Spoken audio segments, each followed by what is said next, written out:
اور جن سے میری مراد کوئی اور نہیں ہمارے ہی بیچ کا ایک طالب علم، اسٹینڈرڈ 8 سے آنے والا ایک طالب علم حمزہ رحمان، اردو اسپیچ کے لیے آپ سب کی بھرپور تالیوں کے بیچ میں اسے دعوت اسٹیج پیش کرتا ہوں۔ خالد محمود بھارتی صاحب، مدیر تعلیم محترمہ سجاتا شریواستو صاحبہ، معزز اساتذہ کرام اور سننے لٹے علاقہ کے پروانہ، السلام علیکم۔ ایک جشن باوقار ہے 26 جنوری، ایک وجہ افتخار ہے 26 جنوری، آئین ہند کا تھا اسی دن وہ نفاذ، اس دن کی یادگار ہے 26 جنوری۔ آج ہم سب یہاں اپنے عزیز ملک ہندوستان کے 75ویں یوم جمہوریہ کا جشن منانے کے لیے یکجا ہوئے ہیں۔ دنیا کے سب سے بڑے جمہوری نظام حکومت کا آج ماضی کی تمام تر کوتاہیوں اور خامیوں کے باوجود سنہری امیدوں اور تعمیری خوابوں سے سجا ایک ایسا دور شروع ہو رہا ہے جس کا خیال دلوں کو جوشے بھر دیتا ہے۔ 1857 کی جنگ آزادی سے لے کر 1947 کی یوم آزادی تک اس ملک کو آزاد کرانے میں تمام مذاہب کے افراد نے مل جل کے حصہ لیا، اور انہی نفوس قدسیہ کی قربانیوں کے باعث ہندوستان غلامی کی زنجیروں کو توڑ کر آزاد تو ہو گیا تھا، لیکن یہ آزادی بنا آئین کے ایسی ہی تھی جیسے روح کے بنا جسم۔ لہذا ہندوستانی رہنماؤں نے اس مختلف مذاہب، زبانوں اور تہذیبوں والے ملک کے لیے آئین سازی کا مشکل کام شروع کیا، اور 2 سال 11 مہینے 18 دن تک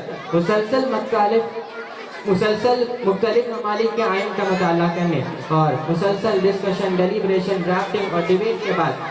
آئین ساز اسمبلی کے ڈرافٹنگ کمیٹی نے ڈاکٹر BR امبیڈکر کی قیادت میں اپنے کام کو مکمل کیا، جسے پارلیمنٹ نے پاس کیا، اور اسی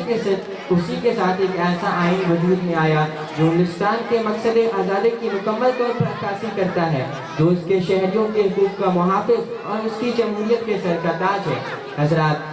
آزادی کے 77 سال بعد ہمارا ملک جوہری طاقت کے لحاظ سے ہی نہیں بلکہ اقتصادی اور معاشی طاقت کے لحاظ سے بھی دنیا کا بہترین ملک بننے کی راہ پہ گامزن ہے۔ ملک کے ہر بچے کو تعلیم یافتہ بنانے کی جدوجہد آج اپنے ہدف تک پہنچ چکی ہے، لیکن لاکھ کوششوں اور تعویذوں کے باوجود انسانی مساوات کے علمبردار ملک میں برابری اور انصاف کا میزان ذات پات اور مذہبی اختلافات کے بوجھ سے جھکتا چلا جا رہا ہے۔ ہر سال عالمی سطح پر مجالس کا انعقاد کرنے والے اور غریب ممالک کی امداد پر کروڑوں خرچ کرنے والے ملک میں کروڑوں افراد بھوک سے تڑپتے ہیں۔ یہی نہیں، لاکھوں تسخیر کرنے والے ملک میں بھی اس سرد موسم میں کروڑوں افراد کھلے آسمان تلے سونے پر مجبور ہیں۔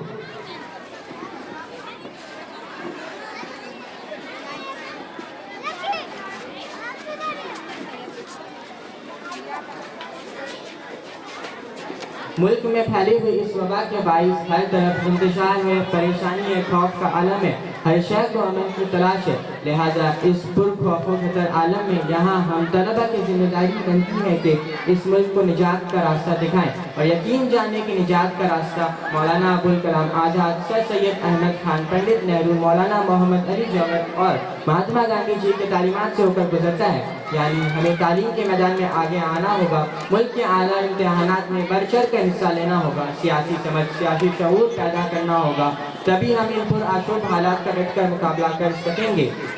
کیونکہ تعلیم ہی وہ ہتھیار ہے جس سے عالم انسانیت کے منظر نامے کو تبدیل کیا جا سکتا ہے۔ ساتھ ہی ساتھ ہم پر یہ ذمہ داری بھی عائد ہوتی ہے کہ اس خوشی والے دن کی اصلیت کو جانیں، دستور ہند کو جانیں، تاکہ اس کی روشنی میں اپنے حقوق کا بہتر طور پر مطالبہ کر سکیں، کمزوروں ضرورت مندوں کو ان کا حق دلا سکیں، اپنی جان کے تحفظ اور ملک کے تحفظ کو یقینی بنا سکیں۔ یہ ساری چیزیں تعلیم کے بغیر نامکمل ہیں، لہٰذا ضروری ہے کہ اس ملک کو آزاد کرانے والی شخصیات کے بارے میں پڑھیں، ان کے حیات کی روشنی میں اپنے اندر ملک کی خدمت کا جذبہ پیدا کریں، جذبے کے ساتھ ساتھ ہر محاذ پر ملک و ملت کی خدمت کی اہمیت پیدا کریں، پھر عوام کی فلاح و بہبود کا کام کریں، ملک کے کمزوروں مفلسوں کی قدر اپنے دل میں پیدا کریں، ان کے لیے کام کریں، آگے بڑھیں۔ یہ ساری چیزیں آپ آسانی سے تبھی کر سکیں گے جب آپ کے پاس قوت ہوگی، طاقت ہوگی، اقتدار ہوگا۔ لہٰذا خود کو ملک کے بڑے عہدوں پر فائز کرنے کے لیے سخت محنت کریں، اس یقین کے ساتھ کہ جب محنت کے ساتھ آپ اس میدان میں قدم آگے بڑھائیں گے تو عالمی انسانیت کا منظر نامہ تبدیل ہوتا ہوا نظر آئے گا۔ یاد رکھیں کہ اب کے مولانا ابوالکلام آزاد یا سر سید احمد خان یا گاندھی جی یا جواہر لال نہرو آپ کی مدد کے لیے نہیں آئیں گے، اب ہمیں میں سے کسی ایسی شخصیات کا نکلنا ضروری ہے